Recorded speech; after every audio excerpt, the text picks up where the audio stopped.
Newsroom चौपाल में आपका स्वागत है। आज की बड़ी खबरों पर विस्तार से हम चर्चा करेंगे। न्यूज़रूम के चश्मे से आपको बताएँगे कि आज कौन-कौन सी दिन भर की बड़ी खबरें रहने वाली है। क्योंकि सीजेपी के जो फाउंडर है अभिजीत दीपके उन्होंने बड़ा दावा कर दिया है और इसके अलावा अगर आप देखेंगे तो हैदराबाद में मेटा के चीफ जो इंडिया चीफ है, उनके खिलाफ एफआईआर हो गई। कई अकाउंट पर जो है वो बैन कर दिया गया और क्यों इन पर जो है वो कार्रवाई की जा रही है, ये भी विस्तार से बताएँगे। साथ में महाराष्ट्र के ठाणे में एक फिर से मौत की इमारत जो है वो भरभरा कर गिर गई है और यहाँ पर 6 लोगों की मौत हो चुकी है।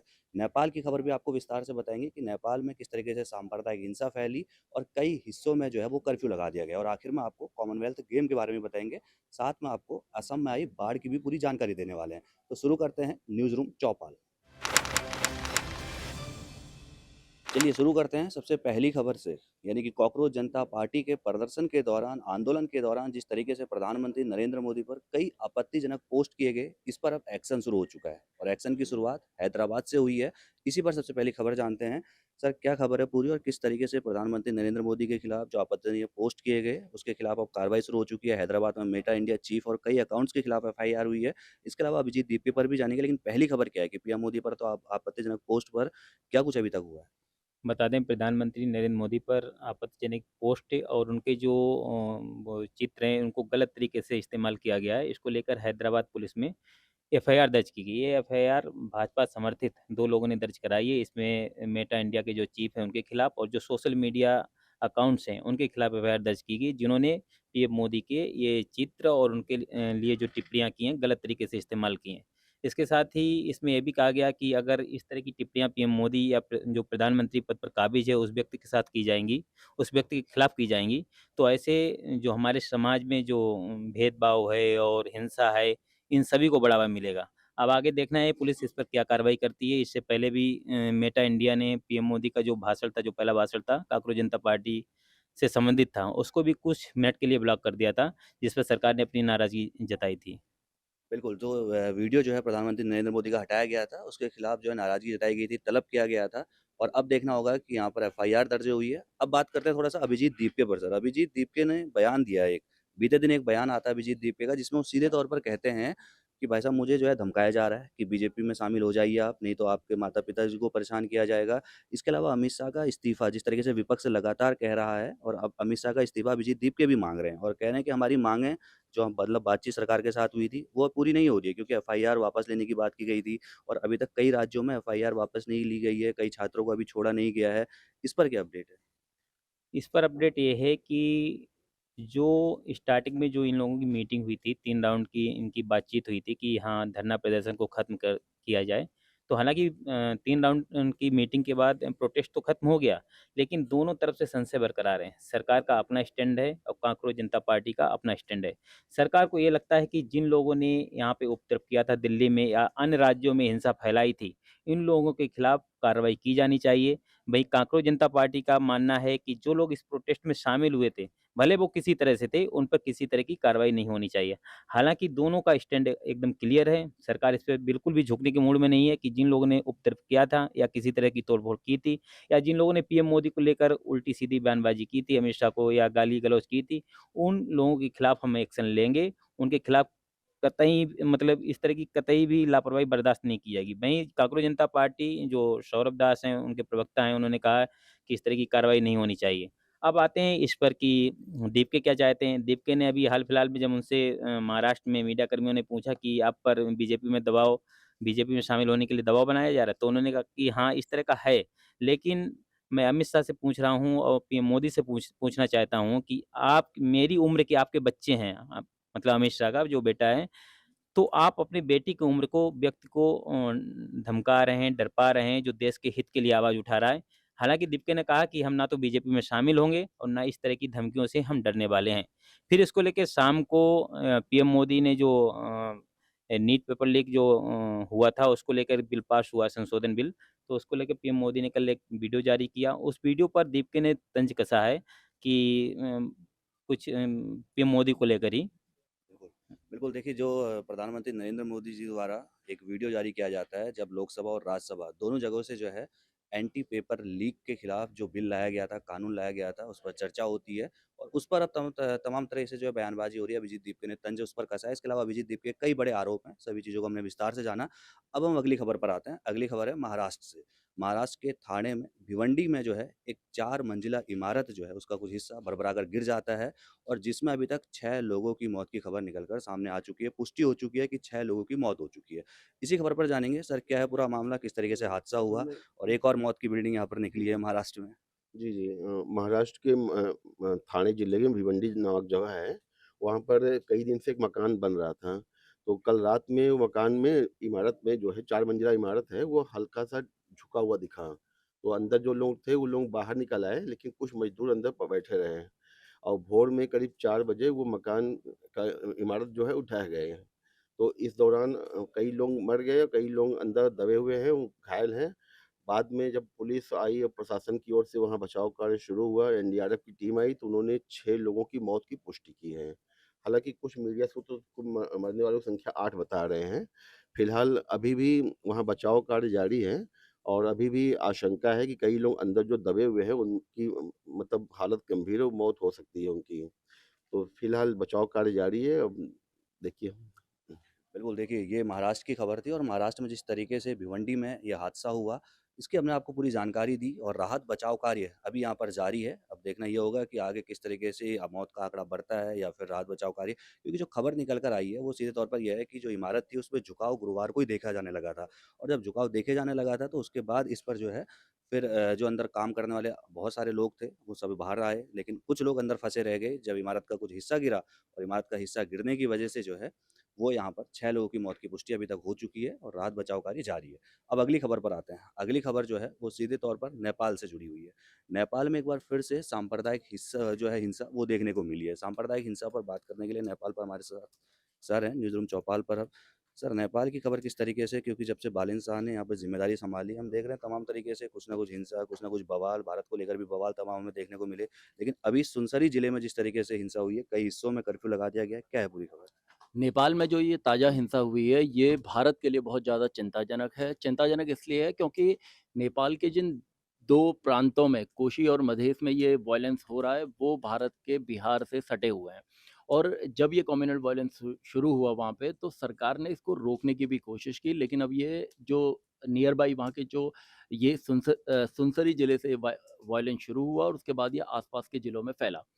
अब जो इसमें चिंता और परेशानी वाली बात ये है कि अगर ये वायलेंस फैलेगा तो क्योंकि इसको रोकने के लिए नेपाल ने पूरी ताकत का इस्तेमाल किया है, बॉर्डर अपनी पुलिस को तैनात किया है, सेना को तैनात किया है। लेकिन क्योंकि ये भारत से लगता हुआ इलाका है, ऐसे में भारत की ओर से भी वहाँ पर जो सीमा है, बॉर्डर है, उसको लेकर तैनाती पूरी अलर्ट और निगरानी बढ़ाई गई है। अ, जो बालेन शाह जब प्राइम मिनिस्टर बने, हम जानते हैं कि नेपाल के अंदर बहुत बड़ा आंदोलन हुआ, वहाँ की सरकार चली गई, फिर से चुनाव हुआ और ये काठमांडू के मेयर थे बालेन शाह और ये सत्ता में आए और इनके प्रधानमंत्री चुने जाने का बहुत कम उम्र में प्रधानमंत्री चुने जाने के पीछे ये माना गया कि जैन जी का बहुत बड़ा गुस्सा नेपाल के अंदर देखने को मिला है। लोग वहाँ जो सिस्टम है, जो करप्शन है, उसको लेके बहुत ज़्यादा जैन जी के अंदर गुस्सा है और तब उन्होंने वहाँ वहाँ पर एक बड़ा विरोध प्रदर्शन हुआ, आगजनी हुई, नए चुनाव हुए, नई सरकार बनी। लेकिन हम याद करें पिछले 10 दिनों में, 15 दिनों में नेपाल एक बार फिर से वहाँ पर जैनजी उठ खड़ा हुआ है क्योंकि वहाँ एक लड़का एक गणेश नाम का एक युवक था और जब उसकी डेथ हुई, वो एक बाइक राइडर का काम करता था, अपना घर-परिवार चलाता था। लेकिन जब अधिकारियों ने सख्ती की, उसकी बाइक को चलाने को लेके कुछ उसकी पुलिस अफ़सरों से नोक-झोंक हुई, तो उसने आत्मदाह किया, उसकी डेथ हो गई और उसके बाद एक बार फिर वहाँ जैनजी सड़कों पर उतर आए हैं। और उसके बीच में ये वॉयलेंस होना और भारत से सटे हुए इलाकों में, बिहार से सटे हुए इलाकों में इस वॉयलेंस का होना, निश्चित रूप से न सिर्फ़ नेपाल के लिए मुश्किल भरा है, बल्कि भारत को भी इस मामले में भारत की भी पैनी निगाह है। हालाँकि वहाँ के प्राइम मिनिस्टर हैं बालन शाह, वो यंग फेस हैं और अभी चुनकर आए हैं और उन्होंने कहा है लोगों से कि वो शांति बनाए रखें और उनकी सरकार इस मामले में बहुत सख्त कार्रवाई करेगी और जितने भी दोषी हैं उनको पूरी सज़ा देगी। लेकिन अगर नेपाल इस तरीके के वॉयलेंस पे लगातार फँसता रहा, जिस तरह के प्रोटेस्ट हो रहे हैं, वॉयलेंस हो रहे हैं और वहाँ की इकोनॉमी आप जानते हैं वैसे भी कमज़ोर इकोनॉमी है और उस देश के लिए इस तरह के लगातार प्रोटेस्ट होना, वॉयलेंस होना, आगजनी होना, तोड़-फोड़ होना, ये देश की इकोनॉमी के लिए और देश की पॉलिटिकल स्टेबिलिटी के लिए भी एक बहुत चिंता भरी बात होगी।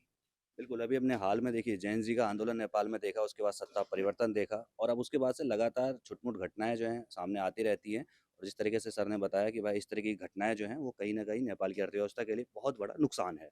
अब बात करते हैं असम पर। असम अगर आप देखें तो पिछले कुछ दिनों से या ये कहें करीब 1 महीने से लगातार बाढ़ जो है वो झेल रहा है। 19 तारीख का वो दिन था जब ऊपरी हिस्से में यानी कि असम के निचले हिस्से में बाढ़ आना एक आम बात होती है। यानी कि हर साल आती है और कभी जब थोड़ा ज़्यादा नुकसान होता है, कभी थोड़ा कम होता है। लेकिन जब अब इस बार की अगर आप बात करें तो ऊपरी हिस्से तक असम की बाढ़ का जो पूरी तरीके से प्रभाव देखने को मिल रहा है। इसी पर बात करेंगे, नैना हमारे साथ है। नैना, किस तरीके से असम में अभी क्या मौजूदा हालात है और किस तरीके से 78 करीब लोगों की मौत की खबर अभी तक निकल कर आ चुकी है? जी, जैसा आपने बताया कि असम में हर साल हम बाढ़ की खबरें सुनते हैं, लेकिन आमतौर पर जो असम में बाढ़ आती है वो लोअर असम के हिस्से में आती है, जहाँ ज़्यादा नुकसान कभी होता है तो कभी हल्का नुकसान होता है। लेकिन इस बार जो बाढ़ आई है उसने तबाही मचाई है अपर असम के इलाकों में।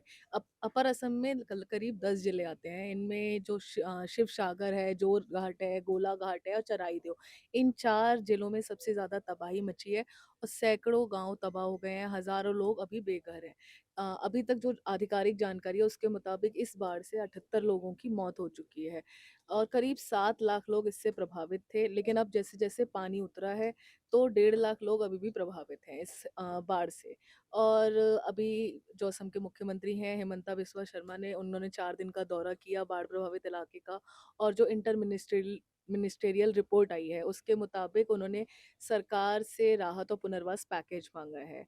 उनका कहना है कि सरकार हर संभव कोशिश कर रही है और हमारी डबल इंजन की जो सरकार है, वो लोगों को हर संभव मदद मुहैया कराने पर काम कर रही है। जी, बिल्कुल देखिए जिस तरीके से मुख्यमंत्री लगातार जो हैं, वो असम की बाढ़ पर नज़र बनाए हुए हैं, लेकिन इस बीच एक वीडियो अमित शाह जी का भी बड़ा वायरल हो रहा है, जिसमें 5 साल पहले उन्होंने कहा था कि असम को बाढ़ मुक्त बिल्कुल कर दिया जाएगा। लेकिन अगर आप देखें हर साल की तस्वीरें यही हैं। अब इस साल ही देख लीजिए 78 लोगों की मौत की पुष्टि अभी तक लगभग-लगभग हो चुकी है। 7 लाख से जिस तरीके से आपने बताया कि अधिक लोग इसकी चपेट में हैं, कई लोग बेघर हो चुके हैं। क्या इसका असर अगर आप देखते हैं और सियासी असर अगर आप देखते हैं, कांग्रेस लगातार इस पर हमलावर है, लेकिन इसका क्या कोई तोड़ नहीं है कि इसको पूरी तरह से रोका जाए, खत्म किया जा सके? देखिए, बाढ़ जो आना और बारिश होना आमतौर पे ये नेचुरल कैलेमिटीज़ हैं, जो आ रही है, बाढ़ आई है। और असम में जो बाढ़ आती है, वो असम के ज़िलों का असम से नहीं बल्कि उसका जो अभी कनेक्शन है, वो नागालैंड से है। क्योंकि 19 जुलाई को नागा हिल्स में जो बारिश हुई है, उसका पानी बहकर अपर असम के इलाकों में आया है, जिसकी वजह से ये सारे इलाके बाढ़ की चपेट में आ गए और ऐसी बाढ़ नहीं है कि कोई हल्की-फुल्की बाढ़ हो। ये बाढ़ इतनी भयंकर है कि वहाँ के लोगों का कहना है कि हमारे दादाओं ने परदादाओं ने कभी इस तरह की बाढ़ नहीं देखी जो इतनी विनाशकारी रही। उनका कहना है कि हज़ारों लोग जिनके पक्के मकान हैं लोगों के, वो छत पर शरण लिए हुए हैं। बहुत सारे लोग करीबन 16-17 हज़ार लोग अभी भी राहत शिविरों में रह रहे हैं, जो सरकारी राहत शिविर लगाए गए हैं। उनको आर्थिक सहायता सरकार की तरफ से मुहैया कराई जा रही है। लेकिन बाढ़ पर कंट्रोल पा लेना या उसपे रोक कर लेना वो पूरी तरह से हम उसे कंट्रोल कर सकते हैं पर रोक नहीं सकते क्योंकि ये बारिश है, नेचुरल कैलेमिटीज़ है जो आएँगी। बिल्कुल, देखिए असम जो है इस वक़्त बाढ़ से जूझ रहा है और सीधे तौर पर बाढ़ से जूझ रहा है, साथ में कई लाखों लोग प्रभावित हुए हैं। 78 लोगों की मौत की खबर जिस तरीके से अभी तक आधिकारिक तौर पर पुष्टि हुई है, इसकी जानकारी भी हमने दी। अब हम आते हैं खेल की खबरों पर, यानी कि कॉमनवेल्थ गेम्स पर। कॉमनवेल्थ गेम्स पर भारत का लगातार मेडल्स की संख्या लगातार बढ़ रही है, लेकिन भारत किस पोज़ीशन पे है, इस पर चर्चा करेंगे। साथ में जानेंगे कि आज नीरज चोपड़ा पर सबकी नज़रें हैं। देश भर की नज़रें नीरज चोपड़ा पर टिकी हुई हैं, क्या कुछ होने वाला है, इस पर बात करेंगे। सर, किस तरीके से कॉमनवेल्थ गेम्स को लेकर आज का अपडेट है और किस तरीके से बीता दिन रहा? कितने मेडल अभी तक भारत के पास आ चुके हैं? भारत के लिए अभी तक कॉमनवेल्थ गेम्स में जो सबसे अच्छा परफॉर्मेंस रहा है वो वेट लिफ्टिंग में रही है। वेट लिफ्टिंग में भारत 8 मेडल जीत चुका है और कल लवप्रीत सिंह ने मेडल जीता। वो केवल एक सिल्वर मेडल जीते, वो केवल 1 केजी से गोल्ड मेडल से चूक गए। न्यूजीलैंड के खिलाड़ी ने 1 केजी उनसे ज़्यादा वो वज़न उठाया और वो गोल्ड मेडल लेकर के गए। इसके अलावा डिस्कस थ्रो में भारत का अच्छा वो रहा। एक मेडल आया है कॉमनवेल्थ गेम्स में डिस्कस थ्रो में भारतीय महिलाओं ने अच्छा परफॉर्मेंस किया है और इसको आगे बढ़ाते हुए सीमा कालीनाथ ने कल एक ब्रॉन्ज मेडल दिलाया है। भारत अब तक 17 मेडल जीत चुका है, लेकिन भारत के साथ दिक्कत ये है कि जो रैंकिंग तय होती है वो गोल्ड मेडल से होती है और भारत अभी तक केवल 3 गोल्ड मेडल जीता है, जिसकी वजह से वो अच्छा परफॉर्म करने के बाद भी नीचे बना हुआ है। भारत के लिए अच्छी खबर ये है कि ये जो हमारी बॉक्सर्स हैं, उन्होंने अच्छा परफ़ॉर्म किया और वो 9 मेडल सुनिश्चित कर चुके हैं। अब आज से सेमीफ़ाइनल्स मुकाबले शुरू होने हैं उनके, तो अगर वो आगे बढ़ते हैं, उनसे हमें उम्मीद करनी होगी कि वो जो अभी तक अगर वो यहाँ भी हारते तो ब्रॉन्ज़ लेकर के कम से कम वो लेकर आएँगे। लेकिन हमें ये उम्मीद करनी चाहिए कि ये जो बॉक्सर्स हैं, उसको गोल्ड में वो तब्दील करें, वो फाइनल खेलें और गोल्ड लेकर के आएँ। बिल्कुल, बिल्कुल सर, जिस तरीके से आपने बताया कि हम भी उम्मीद करते हैं, हर भारतीय उम्मीद करता है कि भारत गोल्ड के साथ जो है, वो भारत का परचम पूरी दुनिया में लहराए।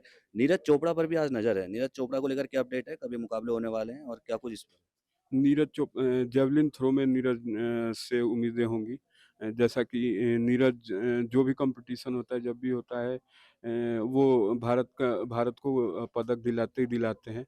नीरज के आने के बाद से जेवलिन में मतलब ऐसा हुआ है कि और भी एथलीट्स आ रहे हैं।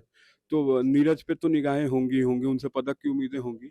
इसके अलावा 2 और एथलीट्स हैं भारत के जो जेवलिन में फाइनल में हैं। उनसे भी उम्मीद होगी कि वो भी पदक दिलाएँ भारत को। बिल्कुल, देखिए उम्मीद है कि भारत जो है वो भाई पदकों की संख्या बढ़े, भारत गोल्ड मेडल जीते और हर भारतीय का जो गर्व से सीना है वो चौड़ा हो। तो हमने आज न्यूज़रूम चौपाल में सारी खबरों पर विस्तार से चर्चा की, आपको बताया पीएम मोदी के खिलाफ आपत्तिजनक पोस्ट पर किस तरीके से एफआईआर दर्ज हो रही है, असम में बाढ़ का क्या हाल है और नेपाल में किस तरीके से जो है वो लगातार सांप्रदायिक हिंसा फैलती जा रही है। और आखिर में हमने आपको कॉमनवेल्थ गेम्स की भी पूरी जानकारी दी, क्या कुछ अपडेट है, सारी चीज़ें हमने आपको इस न्यूज़रूम चौपाल में बताई। कैसी लगी आपको हमारी ये न्यूज़रूम चौपाल? अपनी राय कमेंट में ज़रूर रखिएगा। बाकी देश दुनिया की सभी खबरों को पहले पाने के लिए चैनल को सब्सक्राइब करना ना भूलिएगा। नमस्कार।